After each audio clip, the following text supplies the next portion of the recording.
Welcome once again to Lehto's Law. Here's Steve Lehto. Ian sent me a story out of Slate that had missed my radar. And this is interesting because they're talking about a nuance of how things get argued in front of the Supreme Court. But the example they give is of the craziest case that I've seen in a while involving Ford Motor Company. And I talk about Ford quite a bit just because they're a car maker and I do lemon law. And I actually have filed a few lawsuits against Ford in my lifetime, as you might imagine. But this story, like I said, has two aspects to it. We'll get to the Ford part in a second, but the Supreme Court takes a small step in the direction of judicial independence. Darcy Covert and A.J. Wang wrote the story for Slate. And this week, the United States Supreme Court did something it has not done for nearly a decade. It denied the request by the Solicitor General to be involved in oral arguments in a case to which the federal government is not a party. So here's the deal. When someone gets in front of the Supreme Court, it's usually a very, very important case. It's the type of case that the Supreme Court has said, we need to rule on this to straighten things out. It's of extreme importance to the whole country. And a lot of times other parties will come along and file amicus briefs. And amicus is a Latin word that has to do with being a friend of the court, often is part of the phrase. But an amicus brief means that someone's coming along saying, look, I'm not a party to this case, but I think I should be allowed to be involved because of the fact that this has such an important impact on not just these parties, but on an organization I represent or people I represent or some group that I can speak for.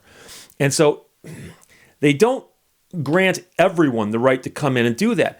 But for a long time, they've been letting the Solicitor General of the United States do it whenever they requested it. So argument time at the Supreme Court is one of the scarcest resources in the American legal system. It's the only time that litigants can be certain that justices actually hear the case. An outside group that's not a party to the lawsuit must seek permission and get permission and ask for it as an amicus or a friend of the court. In theory, anyone could receive that approval, but generally speaking, it's almost exclusively the Solicitor General. That's it. And the Solicitor General is appointed by the president and represents the federal government. So it makes sense if there's a case involving the federal government that the Solicitor General would get involved. But the question is, how often is that what the Solicitor General is doing? So in a 10-year period, 10 to 2019, the justices granted 307 requests from the Solicitor General, but only 14 from other people. This favoritism towards the president's advocate erodes the Supreme Court's independence. The Solicitor General's opinion is widely respected, and some people have actually called the Solicitor General the 10th Justice. By statute, the Solicitor General must represent the interests of the United States, but that interest is not defined anywhere. So as a result, the Solicitor General can lend his credibility and the efforts of the lawyers in his office to the side of his choosing. The problem arises when the Solicitor General uses that power to weigh in on cases that advance a political agenda but have little connection to the interests of the federal government. So here's an example that they point to and say, why would the Solicitor General get involved in this case? But then we're going to talk about how crazy the case itself is. So there were two consolidated lawsuits that are now in front of the Supreme Court. And in one, a Minnesota resident was riding in the passenger seat of a car manufactured by Ford. When it crashed, the airbag did not deploy. That left him with a severe brain injury. And for these purposes, we'll assume those facts are true because we're not arguing over that. We're arguing over where that lawsuit needs to be heard. Okay? He tried to sue Ford in Minnesota because that's where he lived, and that's also where the airbag failure occurred, and it's where the car was purchased. Ford, however, argued that because the car was purchased used, the case couldn't be heard in Minnesota, even though Ford sells cars in Minnesota.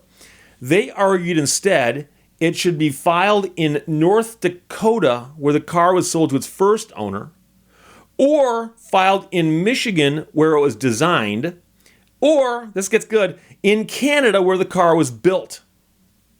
Now, the other case that is joined with this one had similar facts, but was filed in Montana.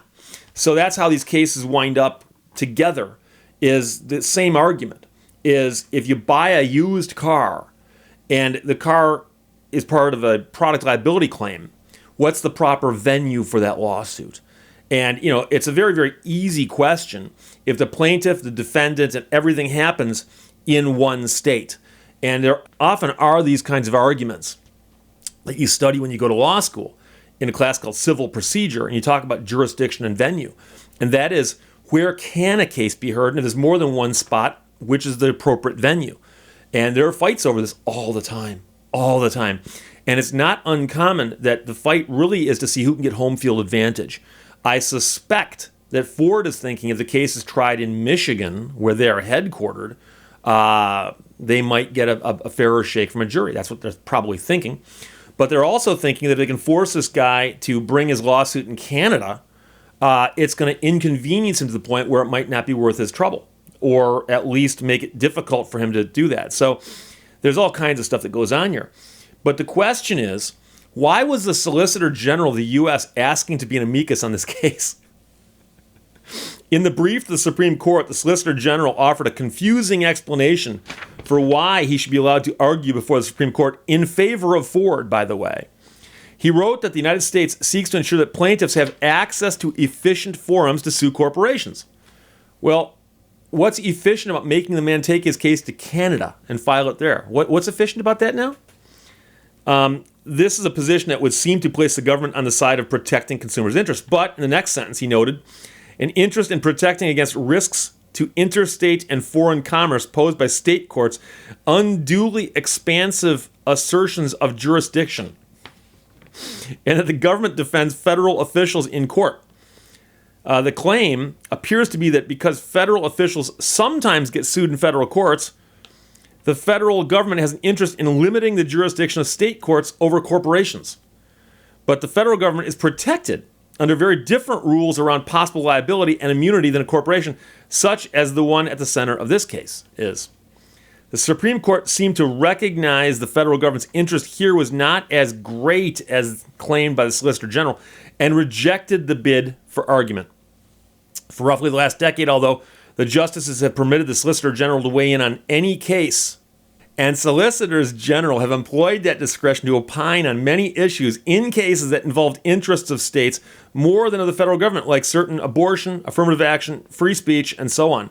So the research by these writers from Slate shows that the Supreme Court's willingness to listen to the Solicitor General in virtually any case is a modern phenomenon.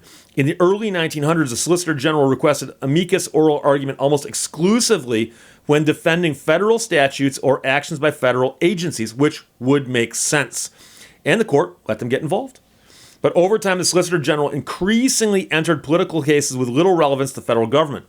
During the 70s and 80s, the justices became skeptical about the reasons they wanted and were offering to request argument time as amicus, intimating that sometimes they expressed a political or policy preference as much as a legal view. During that period, the Supreme Court denied almost 1/5 of the requests for amicus oral arguments from the Solicitor General, and justices criticized those requests in private memoranda. That's not publicly, but they were critical, within themselves. It's too soon to tell whether Monday's denial is the beginning of a new trend, but those who care about the Supreme Court's independence should hope that it is the first of many. So again, Darcy Covert and A.J. Wang are pointing this out, and I was vaguely familiar with some of this, but had not seen the actual statistics on it. And it's, the question is, the Solicitor General of the United States, you understand them getting involved in some cases, but getting involved in a jurisdictional venue question raised by a product liability case out of Minnesota has nothing to do with the Solicitor General's office. So I'm glad that the Supreme Court said, we're not going to let you come in and argue on that one. So the bigger question, of course, is what will the Supreme Court rule when they get to this case? Because states have rules on jurisdiction. And, I've talked about it in different settings before. But, for instance, let's suppose I live in Oakland County and I hire somebody from Genesee County to paint my house, and they breach that contract somehow. I could sue them in Oakland County because that's where I live. I could sue them in Genesee County because that's where they reside. Or I could sue them in Oakland County because that's where the contract was breached in theory. Now, the good news is that Oakland County and Genesee County are next to each other. And so most courts, when they look at that, are going to say, something, either of those is an okay venue for that. Because it's not an inconvenience for one person to go here, one person to go here. And either way, someone's got to travel. And so there often are a choice of venues possible. And there's a bunch of case law on whether you give more deference to plaintiff, more deference to the defendant. What happens if they're not next to each other? What if one's in the lower peninsula, one's in the upper peninsula? And then it gets trickier is what happens if part of it's in one state, part of it's in another state? Okay, and that happens all the time, especially nowadays.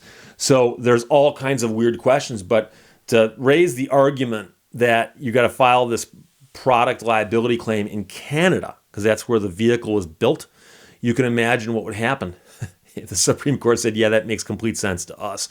So I will follow that case in particular, but I have to applaud the two who wrote the article for Slate and Ian for passing it along to me. But the authors from Slate, again, are Darcy Covert and A.J. Wang. The Supreme Court takes a small step in the direction of judicial independence. There you go. Questions, comments, put them below. Let's talk to you later. Bye-bye.